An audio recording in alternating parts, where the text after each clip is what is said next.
All right. First one, starting off fantastic. Please don't ever heal again. Not Swank. Thank you for the input, Not Swank. Appreciate it, but I will not be taking that on board. Next. What do you do in your free time? Okay, my free time. Granted, I don't have a lot of it. So whenever I do get free time, it's going to be a massive shocker. I play video games. Oh my gosh. Oh my gosh. Oh yeah, I do like to eat as well. Yeah, I love to eat. And I also love to sleep.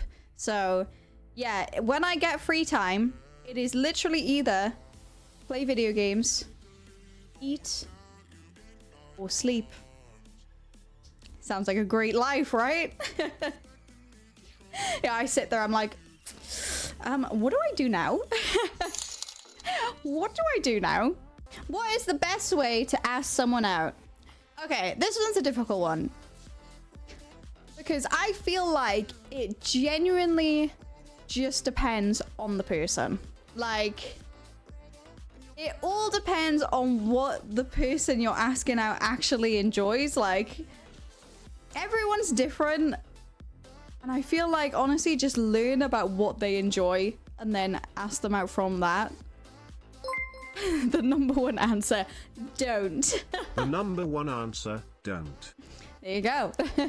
Wait until they do it. 200 IQ. Hello, female. What you or what?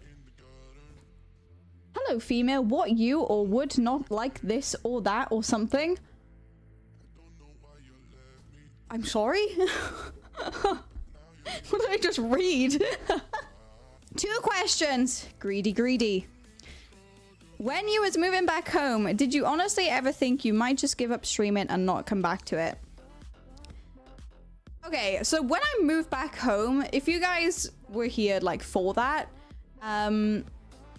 basically I didn't have any internet for like, I want to say it was about 2 to 3 months, which is the longest time that I've ever gone without streaming.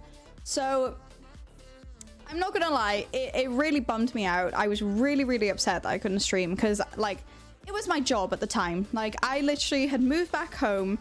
I'd gone through all of this stress to then realize that I literally could not do my job when I got back home. So yeah, it was a lot. And when I realized that, I was like, oh shit, like I need to do something about this, because if something ever happened to streaming, like I literally would not have an income. James, thank you for the roses. Thank you. So that is when I picked up my second job, because I decided that I didn't want to be in the position where like if Twitch or if streaming platforms like suddenly just stopped being a thing, like I literally would not have a job. So yeah, that's when I picked up another job. So then I actually had an income coming in. But I always knew that I wanted to go back to streaming. Like I never wanted to give up streaming. So I didn't ever think about giving up. I just wanted to get back into it, you know? And it kind of just gave me the realization that I did not have a safety net for like if this ever happened. And I was very lucky to be at home where it wasn't a big deal and I didn't have lots of outgoings. But like if I had my own house or if I was renting and I didn't have that income coming in, I would be screwed. So yeah, that was a good and a bad thing. It helped me realize that I needed a plan B, basically. Do you see yourself doing it still in 5 years, or do you think you will stop? I assume that means streaming.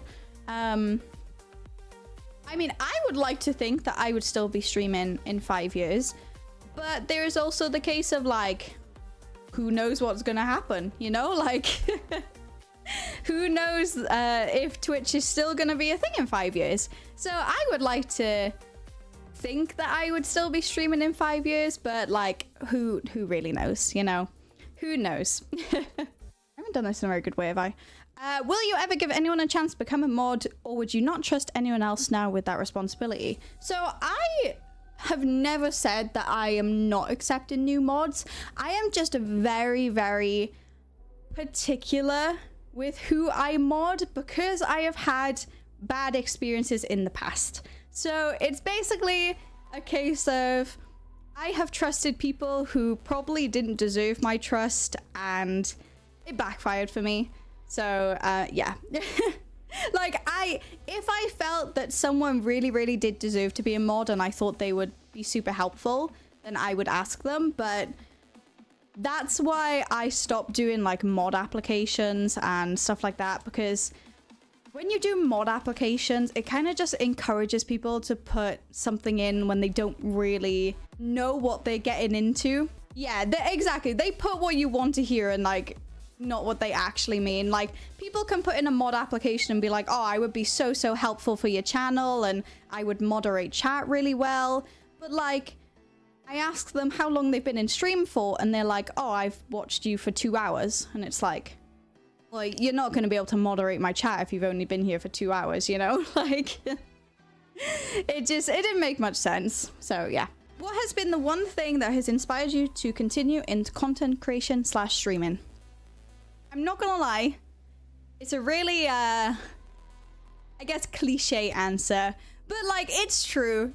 It is literally because of the people that I've met. Like, I have met some of my best friends from streaming / content creation and people who I would have never been introduced to otherwise. So that's literally why. Like, I love meeting new people. I love making new friends and I love making friends for life. And I love going to like conventions and meeting people at conventions. It's so cool. Out of all the people that have left the community, is there 1 or 2 more people you wish would still be here? I don't know. I wouldn't say like wish would still be here because like people leave for all kinds of reasons. Like I feel like you can never be angry at someone for Alex. Yeah, true, I do miss Alex.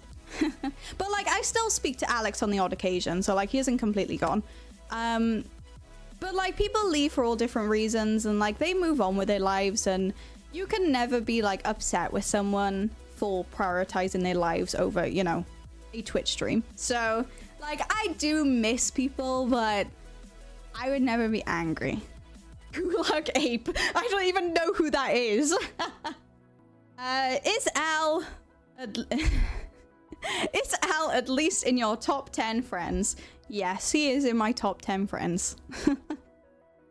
I'm not saying what place he's at though. With all seriousness, how do you recommend getting a gamer partner? Because they never seem to be on dating sites and they never seem to go out. Ah, that is true. I would say if it's meant to be, it's meant to be, you know? I'm a big believer in like everything happens for a reason. And if you were like meant to meet that person, you would in some way or another. Like you would meet them IRL, you would meet them in a game, you would meet them on a dating app, you know? Like if you are specifically wanting a gamer partner, the best way to get a gamer partner is going to be on a video game. Or you could perhaps get a partner and then introduce them to video games and see if they have the same passion, you know? It's difficult because I feel like you should never specifically like go out looking for a partner. Like I feel like those never end up being good relationships when you're like constantly wanting to be with someone. Like I am someone who believes if you are not happy being by yourself, then you're not going to bring happiness to a partner. That's what I believe in, but you know, everyone has their own opinions. If someone abandons you for a year with no regard for your feelings, can they be considered a friend? A best friend? Okay, I feel this one is kind of digging at somebody, but if we disregard that and act as if like this is a serious question, like if this is not trying to be a dig question, I would say it depends on what the situation was. It depends why they left for a reason. Like if it's a year, that's a pretty long time. There obviously has to be a pretty serious reason. Depends on the reason they want to come back. That is a good one. What has been your favorite sponsor to partake in? Ooh, I would probably say that stream I did with Charlotte Tilbury, and like they sent me a bunch of makeup and they said like, we're basically opening our like gaming community and we want you to kind of represent that. So they sent me a bunch of makeup and they said, look, can you do a like get ready with me stream with Charlotte Tilbury products? So I think that was a really, really cool one, because that was the first ever like non-gaming sponsor that I've ever done. Like all of my sponsors have been kind of like around the same thing, but doing a Charlotte Tilbury, like a beauty sponsorship, was really, really cool because it was something I had never done before. So yeah, that was definitely my favorite one. What is your most embarrassing moment on stream? Either That's Bigger, the one where I was very, very, very drunk. Bro, I've got 105 subs out of 75. That's bigger. That's bigger. Oh my god, dude. Oh no. Or the can I get your money, please? Give me your money. Phoenix, thank you for the 5-month resub. Welcome back. We freaking missed you. Can I get your money, please? Give me your money. What the hell? Give me. Chill out, Chief. Give. I thought you were talking about Phoenix subbing to you. No, not Phoenix. You. Or the money grabbing clip. So yeah, either one of those two. Probably a little bit more leaning towards the drunk clip, but yeah, they're both pretty embarrassing moments. Have you ever actually revealed almost where you lived and fucked up, but no one actually noticed? So I've actually doxed myself on stream, I think twice, like fully like doxed where I've lived and everything. The most recent one was last year, and I remember it vividly because we were playing a song game, and you know, like those games where it gives you a piece of the song and like you have to guess what it is. We were playing that, and I had obviously got a song that we'd answered before, so I was like, oh, we'll just skip this one. So I was like spam clicking my mouse, and it had highlighted the word skip, and then it had done a Google search at the same time. And if you're in the UK, a skip is like kind of like a garbage disposal. So it had searched for skips near me and popped up with all the nearest skips to my house. And that all happened on stream, like everyone could see it. I don't know if anyone actually realized what had happened, because I did switch like scenes pretty quickly. Yeah, that doc's where I live, and that was like last year.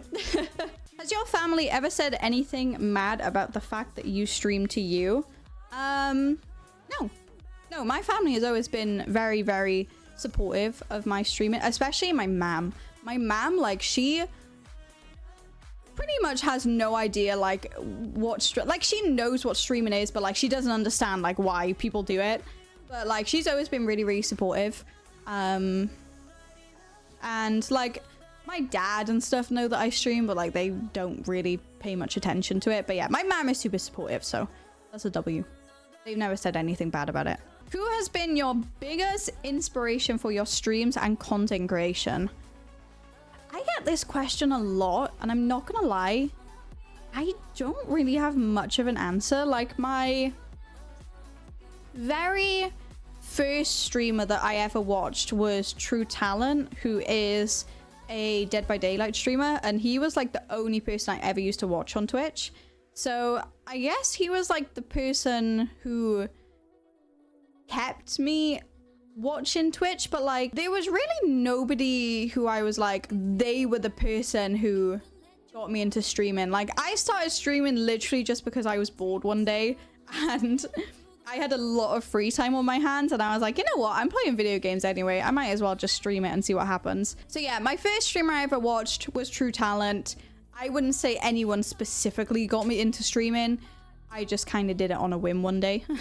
Could you go a whole day without speaking to anyone? Absolutely. I could easily go a whole day. If I didn't need to, if I literally did not need to speak to anyone, I could absolutely go a whole day without speaking to anyone. 100% and not even bat an eyelid. If you're a rock, what type of rock would you be? Dwayne The Rock Johnson. Next question. Would you do a healthy stream where you only eat and drink healthy? Are you guys trying to say that I eat like shit? Where is this question trying to say? Nicole, you eat like crap. Sort it out. I mean, I wouldn't say I eat particularly unhealthy on stream. Like, I usually eat protein bars and tea. Eggs are healthy. Mini eggs are technically eggs. True, by the way. Where do you get the motivation to drive yourself upwards with streaming, working on the side, and actually going back to YouTube? That's difficult because motivation, probably not the right word for it, because like I don't have motivation all the time. Like, I don't think anyone has motivation all the time, but it's more like discipline. Like, it's like the gym, you know? Nobody has motivation to go to the gym every single time. But like, it's the fact that you're disciplined and you force yourself to go to the gym is what makes a difference. So I would say it's not motivation, it's discipline that keeps you doing it. Are you single? No, I'm not. I'm in a very happy, almost 6-year relationship. What's something someone has done that made them instantly attractive for you? Quirkier, the better. Being good at video games. Mwah. Love it. If you are good at video games, instant turn on. Right up there. Bought you food? True. Buying me food. Buying me Pokemon cards. That was how my boyfriend flirted with me. It so works. See? It's proven. It works. Being good at video games gets you a girlfriend. It works. Okay, this is the last one. Last question. This is a question for you and all the other streamers. When it's time to start stream and we're sitting through a 5 to 10 minutes of starting soon screen, what are you actually doing? So I can't speak for other streamers because I don't know. But for me personally, when my starting soon screen is on, that is when I'm posting. And I post to a lot of platforms. It's usually me just sitting there, copy and pasting a caption for me to post on about 50 million different platforms. And yeah, that's pretty much it. I don't really do anything else during my starting soon screen. Also mentally preparing, yes, true. That is all of the anonymous questions done. I'm not gonna lie, you guys are actually really, really good. Like, I didn't have really any questions that I were like, a little bit too far. So thumbs up to you guys. Good job, chat. Proud of you. Proud of you. Good job. That was fun. We should do it again sometime.